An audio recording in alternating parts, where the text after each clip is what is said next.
My name is Ethan, and I'm a photographer. Last year, my wife and I took a trip to the Colorado mountains. It was meant to be part getaway, part art project. I'd been hoping to capture the raw, snow-drenched beauty of winter landscapes. My wife, on the other hand, is an avid skier, and it didn't take much convincing from her to blend business with a little thrill-seeking. She talked me into including some skiing in the trip. I agreed. When planning our stay, we had two choices: book a standard room at a bustling ski resort, or rent a small private log cabin nestled somewhere off the beaten path. The second option had a quiet kind of charm to it, intimate, peaceful, maybe even a little cinematic. It also happened to be cheaper, which didn't hurt. So I went with the cabin. It wasn't anything extravagant, just a modest single-floor structure tucked away in the woods. 4 rooms total, a cozy 2-person bedroom, a snug living room, a small kitchen, and a bathroom. Bare bones, sure, but what it lacked in luxury, it made up for in mood. The thought of being secluded together in a warm wooden cabin while a blizzard howled outside, it was almost poetic. But that same storm was also messing with the cable signal, leaving us with little to do besides listening to the wind scrape against the windows and the occasional creak of shifting wood. The atmosphere was thick with quiet. On one particular evening, it was just starting to get dark. That strange blue light, dull, almost otherworldly, was still spilling across the snow outside, giving everything a surreal glow. It seemed like the perfect time to get a few photos and some video. I had been hoping to capture footage in the storm anyway, scenes I could use later for background textures or digital wallpapers. The timing felt just right. I told my wife I'd be gone no longer than 10 minutes. She gave me a warm, slightly distracted smile from beneath a blanket and nodded. I pulled on my boots, wrapped myself in my coat, and stepped outside into the cold. The moment I stepped outside and shut the door behind me, the wind bit into my skin with a sharp, needling cold. But that wasn't what stopped me in my tracks. It was the footprints. Clear impressions in the snow, just under the wooden awning where the storm hadn't yet erased them. They led directly up to the cabin door. I stared, heart beginning to thump harder in my chest. Someone had come right up to the front door. Recently, very recently. But that wasn't all. The tracks didn't just stop there. They doubled back. Whoever had made them had stood at our front door, maybe even lingered there, and then turned and walked off in the opposite direction. A heavy wave of unease sank into me like cold water soaking through clothes. Every instinct told me to turn back inside, lock the door, and act like I hadn't seen anything. But I couldn't do that, not yet. I didn't want to scare my wife, and truthfully, something darker than fear tugged at me. Curiosity. So I followed them, slowly, cautiously.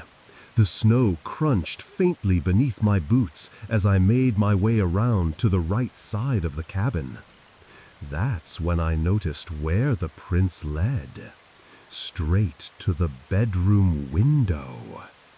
A sudden jolt of cold ran through me that had nothing to do with the weather. My breath caught. I looked up, and there she was. My wife, sitting cross-legged on the bed, completely unaware, absorbed in whatever she was doing on her iPad. The warm orange light inside made the room look cozy, safe. She glanced up and noticed me standing outside. I forced a smile and gave a small wave. She laughed and waved back, her silhouette moving easily behind the fogged-up glass. She had no idea. I swallowed hard and forced myself to keep going.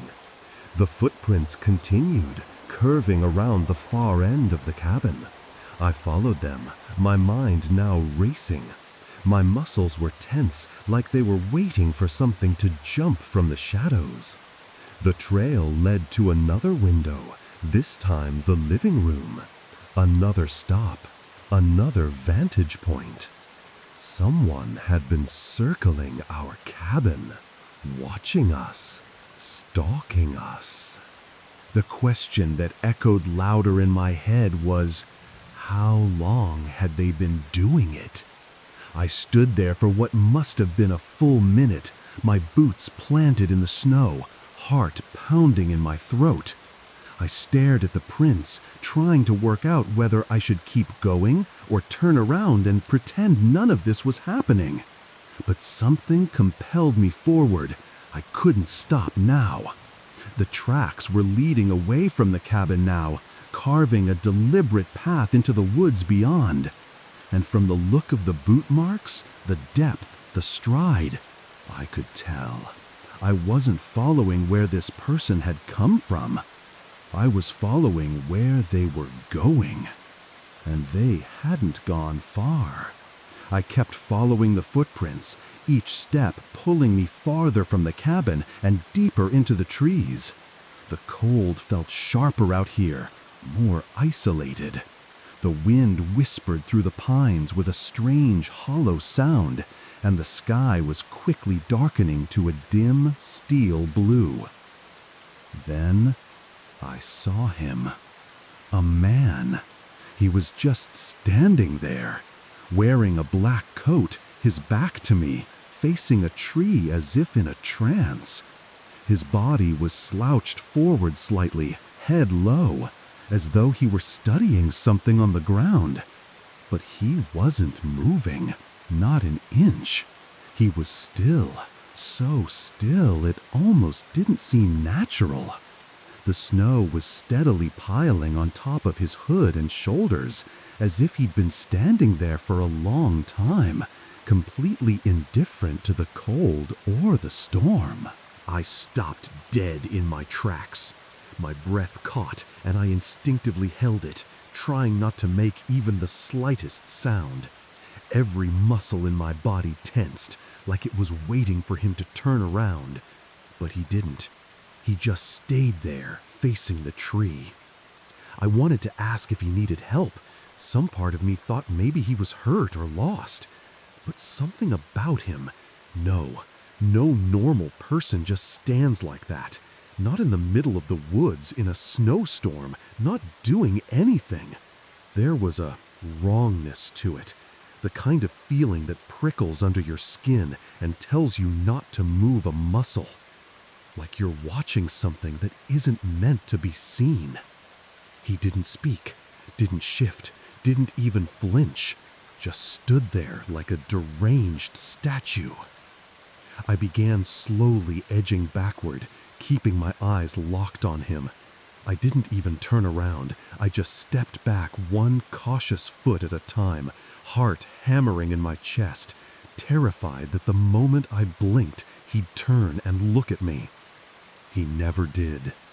Once I reached a point where I could no longer see him between the trees, I turned and broke into a fast, stumbling walk through the snow, my boots crunching loudly now as I made my way back to the cabin.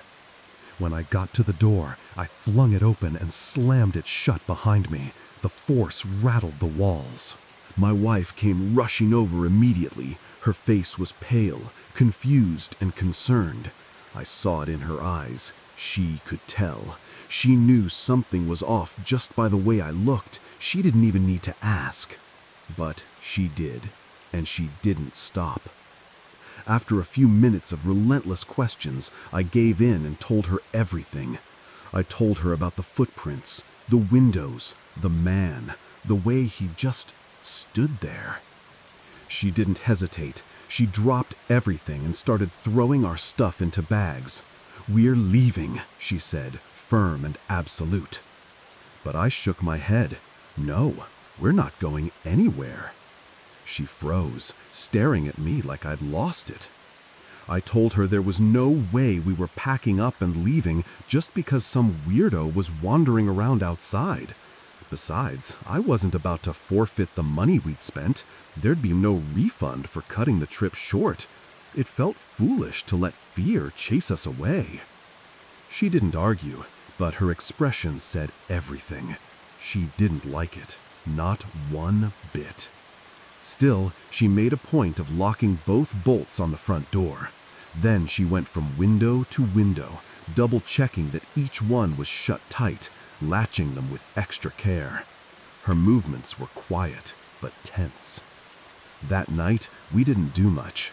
We both curled up with our iPads, trying to distract ourselves. I reviewed the photos and videos I'd taken earlier, trying to focus on the project and not the growing anxiety that still lingered in the pit of my stomach. Eventually, we turned out the lights. There wasn't much else to do, and the storm outside only grew louder. "What if he's still out there?" my wife whispered. Her voice was barely audible, but it cut through the silence like a blade. We were lying in bed, the lights off, the storm still murmuring softly beyond the walls. "There's no way," I told her, trying to sound sure. I forced a small, tired laugh and added, "He's probably long gone by now." Outside, the wind whispered through the trees, brushing against the cabin with gentle, rhythmic gusts. Tiny flakes of snow tapped lightly on the window pane, soft and steady. Strangely, it was almost calming, like nature's version of white noise. And despite everything that had happened, I felt myself starting to relax. My eyes were growing heavy. Sleep was coming. Until the knock. A sharp, deliberate knock. It came from the bedroom window. Both of us were wide awake, and we knew, without a doubt, it wasn't the wind. It wasn't snow. That was a person. A person standing just inches away, separated from us only by a thin pane of glass and a curtain we were now too afraid to touch. My stomach dropped. I felt cold in a way that had nothing to do with the storm. I whispered for my wife to get out of bed, slowly, quietly. We moved in silence, shadows in the dark, making our way out into the living room. I didn't dare turn on a light. Whoever was out there didn't need to know where we were, if they didn't already. I scanned the room quickly, praying for something, anything we could use to defend ourselves. Nothing. Not a bat, not a knife, not even a heavy object to swing. The cabin was too sparsely furnished, too neatly stocked. We were vulnerable, completely exposed. There was only one choice left. "We're not grabbing our bags," I whispered. "We're running straight to the Jeep." My wife didn't argue. We both slipped into our coats and boots in the dark, hands shaking, breath shallow.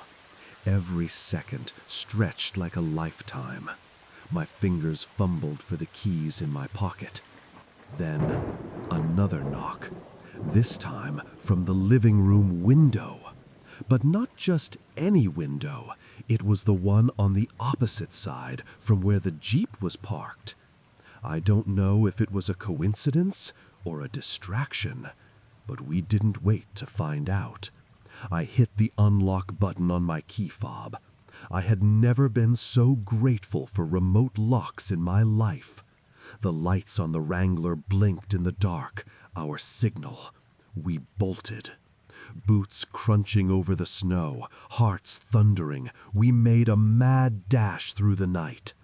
I yanked open the driver's side door, and she slid into the passenger seat as I jumped in behind the wheel. I twisted the key in the ignition. The engine purred to life without hesitation. Headlights flared on, casting harsh white light across the cabin. And that's when we saw him, standing in the snow, not at a window, not at the door, just facing the side of the cabin, a blank stretch of wall, motionless, still, his back to us, his hood pulled over his head, snow continuing to gather on his shoulders. He looked exactly as he had before, same posture, same eerie, slouched stance. It was as if he were hiding his face from the world, or refusing to acknowledge it existed at all. He never turned around. He never even flinched. I floored it. The Jeep tore down the snowy road, tires biting into the ice. The whole drive to the nearby ski resort was a blur. The heater blasting, the wheels humming. None of it could drown out the image of that man, frozen like a statue in the dark. We made it to the resort without any trouble. It was warm, crowded, safe. We checked in for the night and said nothing to anyone. There were no police reports, no explanations. The next day, we returned to the cabin to collect the luggage we'd left behind. And he was gone.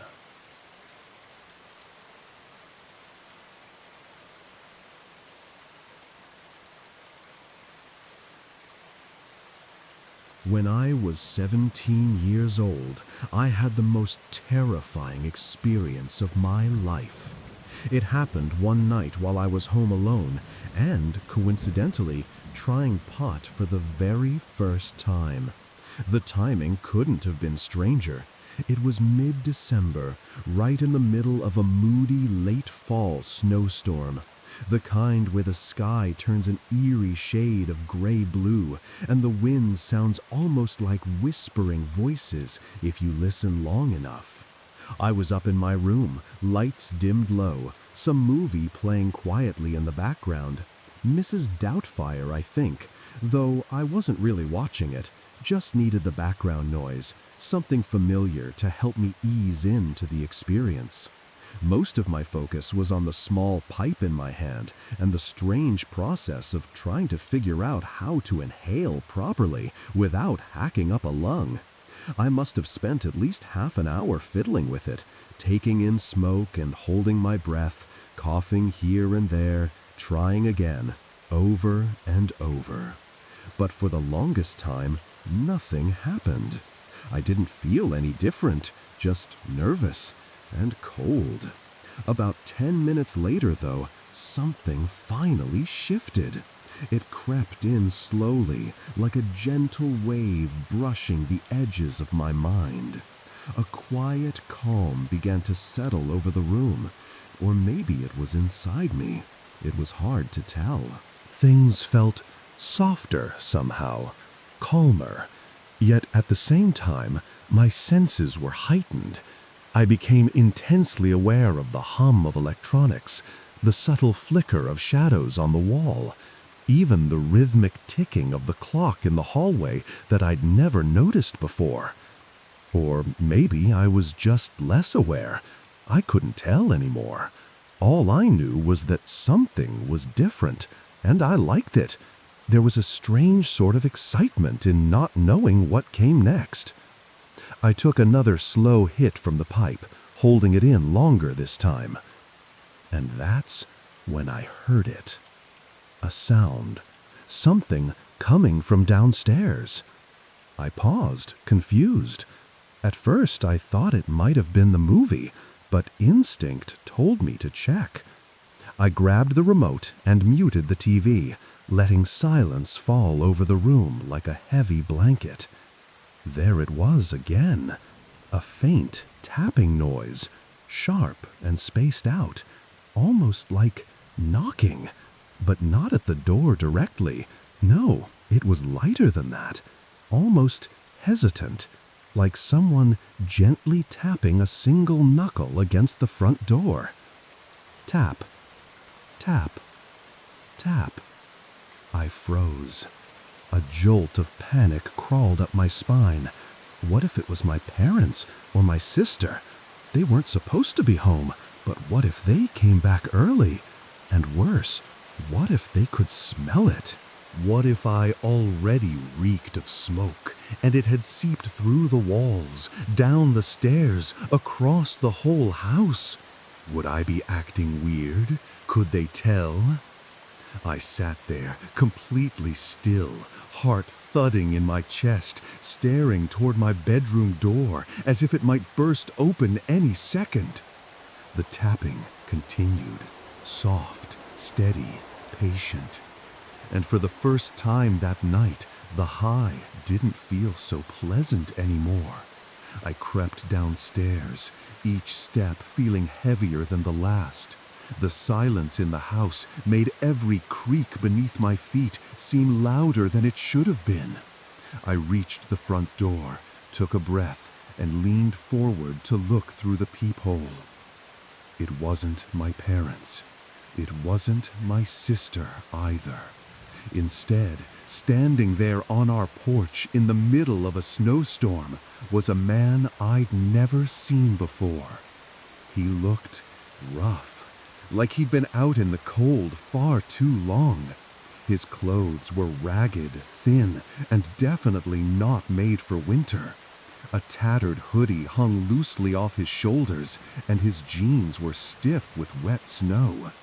His face was half covered by his hood, but what I could see was unshaven, gaunt, and pale. The kind of pale that doesn't just come from cold. It looked deeper than that, sickly almost. He looked like he could have been homeless. Now, to give you some perspective, we don't live in one of those tightly packed suburban neighborhoods where houses are lined up like dominoes, but we're not out in the middle of nowhere either. Our place sits in a quiet area where the nearest neighbor's house is about 200 yards away. That might not sound like much to some people, but on a night like this, dark, stormy, with snow falling steadily, it feels like a lot. Enough that if someone were to scream, there's a good chance no one would hear it, especially with the wind howling through the trees the way it was. So to see this man, this complete stranger, looking like he'd wandered straight out of some dark alley, standing alone on our porch in that weather? Yeah, my gut reaction wasn't compassion. It was fear. Pure, instinctual fear. I didn't move, didn't make a sound. I just stood there, holding my breath, silently praying he hadn't heard me coming down the stairs. I kept watching him through the peephole, barely blinking. He didn't leave. He just stood there. Then, slowly, he raised his hand again. Knock, knock, knock. Louder this time, more deliberate. I swallowed hard. My hands were cold and clammy now, even though the house was warm. I knew I wasn't going to open the door. There was no part of me that even considered it. My mind had already made the decision. So I backed away. Quietly, carefully, I turned and headed back up the stairs, every step suddenly feeling twice as long as before. My heart hadn't stopped racing. Once I was in my room, I shut the door and locked it. And then I just stood there, still listening. A small part of me felt guilty. Maybe the guy did need help. Maybe he was lost or in trouble. But there was no way I was going to open that door for a stranger in the middle of the night, not when I was alone, not when something about him felt off. I couldn't imagine what he could possibly want other than to be let inside, and I wasn't going to let that happen. Time passed. I lay there, continuing to hit the pipe, gradually getting more used to the feeling, more comfortable with it. My body sank deeper into the mattress, and my mind drifted like fog over still water. Thoughts stopped making sense, or maybe they made too much sense. I couldn't tell anymore. It was like I'd forgotten where I was entirely, forgotten I was even in a bedroom, in a house. It all felt distant, detached. Then, bang! A sudden, sharp thud against the window shattered the haze. I shot upright in bed like I'd been electrocuted, heart slamming into my throat. It sounded exactly like a rock had hit the glass, a direct hit.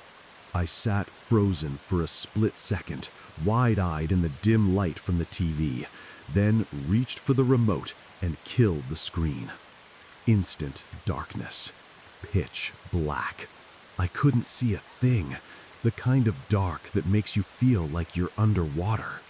My breathing grew shallow, ears straining to catch every sound. For a few seconds, all I could hear was my own heartbeat thudding behind my ears.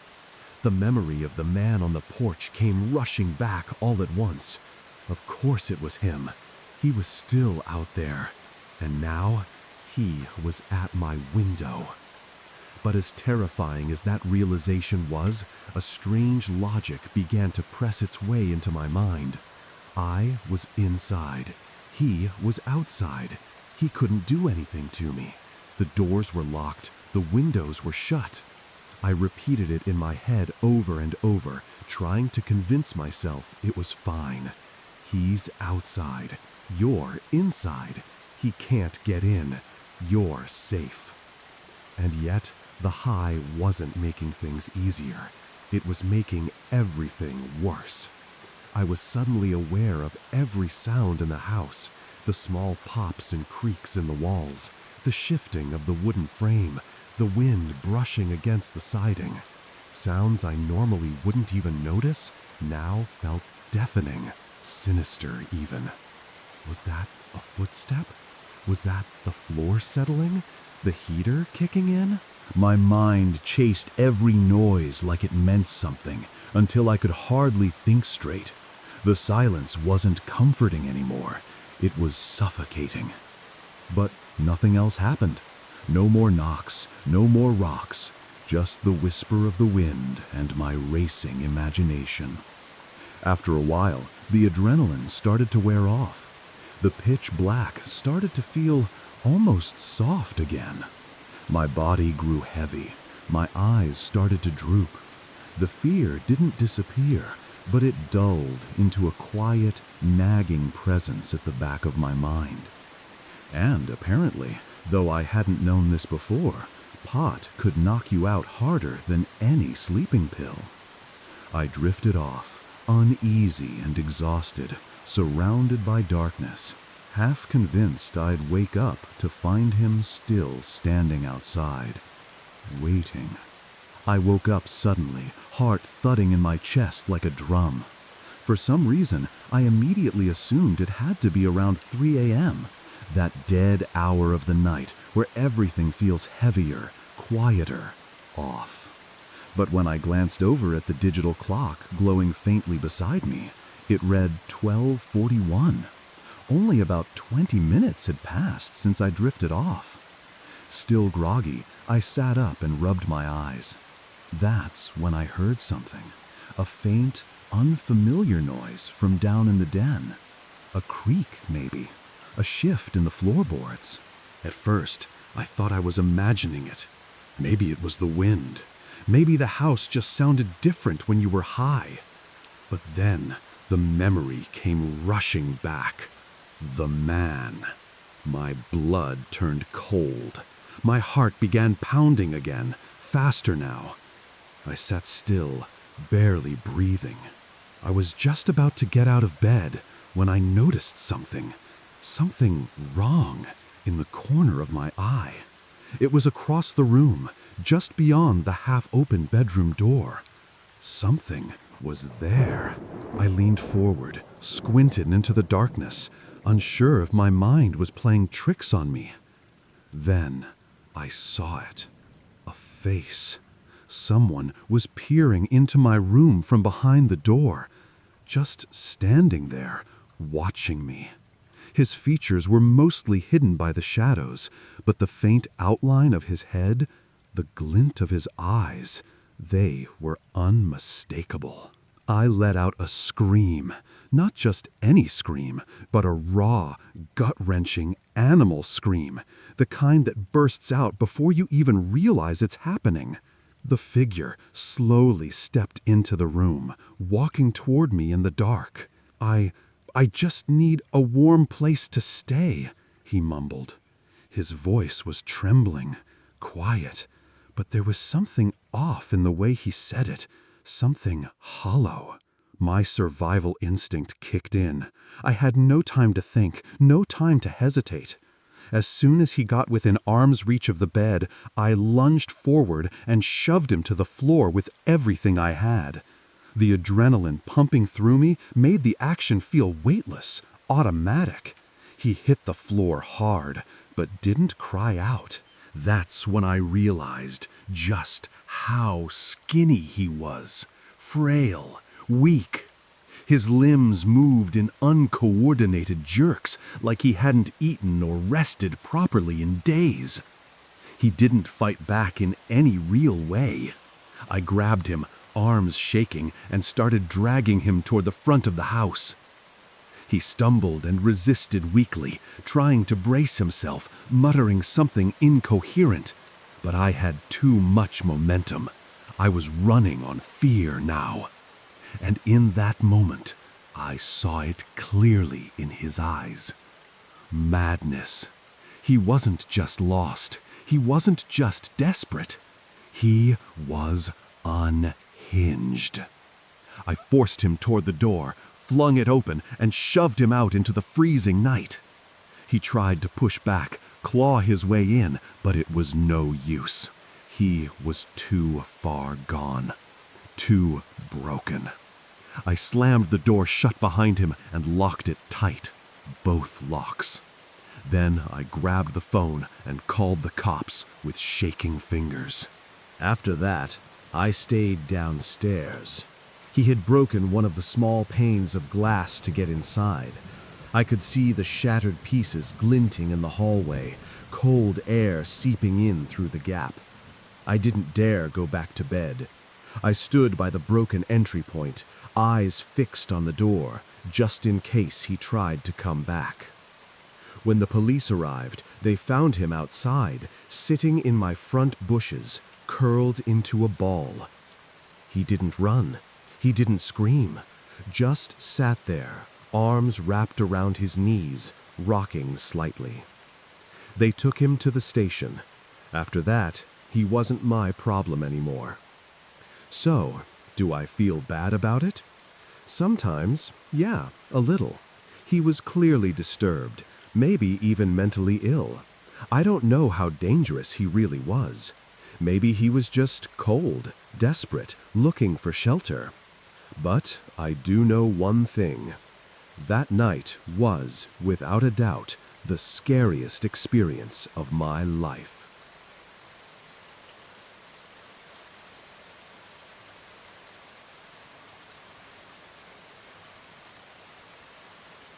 When I was younger, me and my friends used to play epic games of manhunt every winter.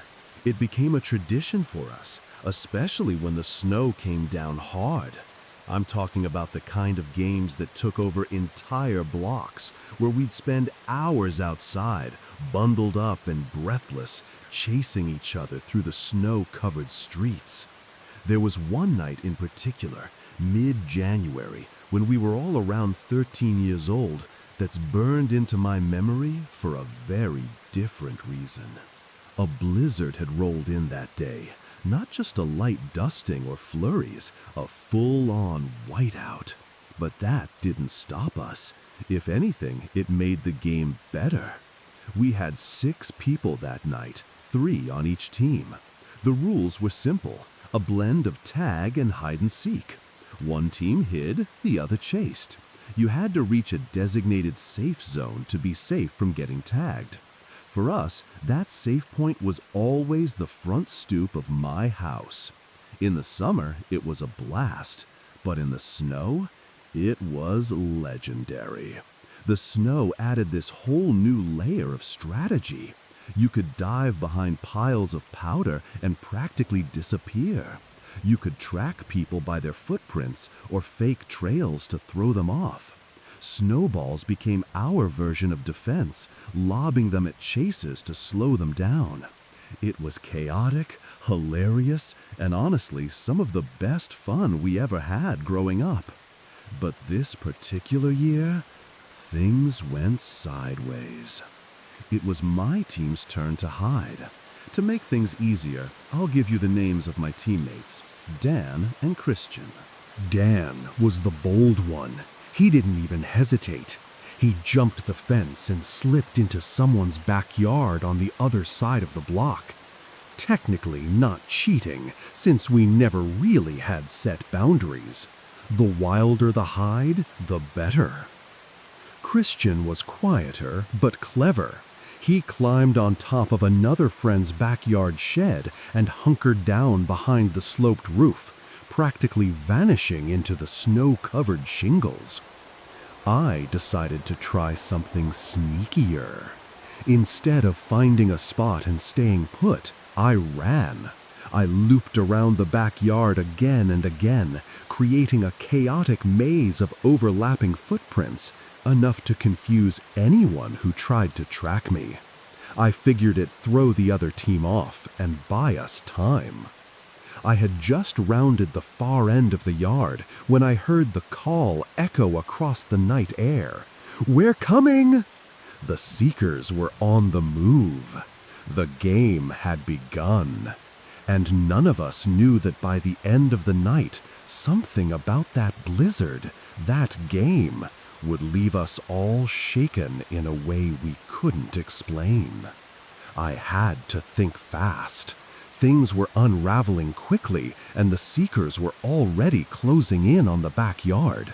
I didn't have time to find a perfect hiding spot. I had to act on instinct. First, I made eye contact with Christian, who was still crouched behind the sloped roof of the shed. I gave him a quick hand signal, something to tell him that if I made a break for it, he needed to run. He gave a subtle nod back, ready to move. Then I did something less than pleasant. I dove into a dense clump of bushes near the back fence and laid flat on my stomach, pressing myself into the freezing snow. The cold soaked through my jacket instantly, biting at my skin. Twigs jabbed into my ribs, and the snowflakes melted into icy water under my arms, but I didn't move. I held my breath and stayed as still as I could. Moments later, two of the opposing team members entered the yard. Their silhouettes were dark shapes against the white snow, crunching softly as they stepped cautiously, eyes scanning the ground. They paused near the chaotic web of tracks I had created, my fake trail. They were studying it, pointing, debating. But I knew it wouldn't confuse them forever. The path still led to where I was hidden. Sooner or later, they'd follow it all the way to me. I tensed, muscles coiled, ready to bolt if they got too close. They were getting closer. Just as one of them stepped toward the bushes where I lay, Christian acted. He leapt off the shed, hitting the snow hard and exploding forward in a spray of powder, tearing across the yard toward the front lawn. The sudden motion snapped their attention instantly. Both of them broke into a chase, splitting off in opposite directions to cut him off before he could reach the stoop. It worked. He pulled them away. I had a few precious seconds, and I used them. I crawled out from the bushes, heart still pounding, and scanned the yard. The stoop was a no-go. It was definitely guarded now. Instead, I went with Dan's earlier move. I climbed onto the shed, the shingles slick with snow beneath my boots, then swung one leg over the back fence and dropped down into the neighboring yard. This one belonged to a house across the block. Dark, still, completely silent. I looked around quickly, expecting to see Dan somewhere, maybe crouched behind a bush or ducked beneath a porch light. But he wasn't there. No sign of him. I scanned the snow for his footprints, and at first I spotted a few, boot marks where he must have landed after hopping the fence. But then the tracks changed. They shifted into something else. The boot prints abruptly gave way to a strange, continuous trail in the snow, something wide and flat being dragged. It looked like something had been pushed or pulled along the ground, erasing Dan's footsteps as it went. I followed it, slowly, unease curling in my gut. The trail led straight to the back door of the house. It was closed, silent. The windows were dark, the glass coated in a soft crust of frost. The whole place looked completely dead. No lights, no sound, no motion. Just the trail. And it ended right there at the door. No boot prints leading away, no sign of Dan. Just silence. I stared at the door, dread blooming in my chest like ice. And in that moment, everything clicked. The tracks, the silence, the missing teammate. I quickly put 2 and 2 together, and my heart sank like a stone. Something was wrong. Terribly, horribly wrong. I didn't stick around. As soon as that sickening realization hit me, that Dan might have been dragged into that pitch-black house, I turned and bolted. I ran full speed across the yard, slipping slightly in the snow as I made a beeline for the fence. I needed to get back over, to call for help, to get someone's parents, anyone who could do something. But I only made it halfway across the yard when I heard it. Shh! The sound of a sliding glass door opening behind me. I froze. Then I heard the footsteps, heavy, deliberate, crunching in the snow. When I spun around, I saw someone, a man. He was wearing a long black coat, and the hood was pulled up so low I couldn't see his face, not even a little, just a shadow where a face should have been. He didn't say a word. He just started stomping toward me. I panicked. I screamed, loud, high-pitched, completely unfiltered, a full-on terrified shriek, and I launched myself at the fence like my life depended on it, because it did. I could hear him behind me, his boots pounding the snow harder now. I scrambled up the fence, legs slipping, hands burning from the cold metal, and threw myself over the top just as I felt the air shift behind me. He was that close. I swear I could feel his hand brush the back of my boot. I crashed into the snow on the other side, rolled to my feet, and backed up fast, heart pounding so loud I could barely hear anything else. That's when my friends came running. One by one, they burst into the backyard, their faces twisted with confusion and panic. "What happened?" they yelled. "What's going on?" Moments later, one of my friend's parents came out the back door, drawn by the noise. The mom hurried over, trying to calm everyone down, while the dad stormed out behind her, angry, protective, and holding a gun. My voice shook as I explained everything. The tracks, the house, the man, Dan. The mom didn't hesitate. She pulled out her phone and called the police. But the dad, he didn't wait.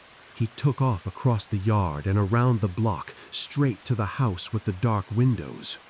We followed behind slowly, keeping our distance, stopping on the sidewalk as we watched him knock loudly on the door.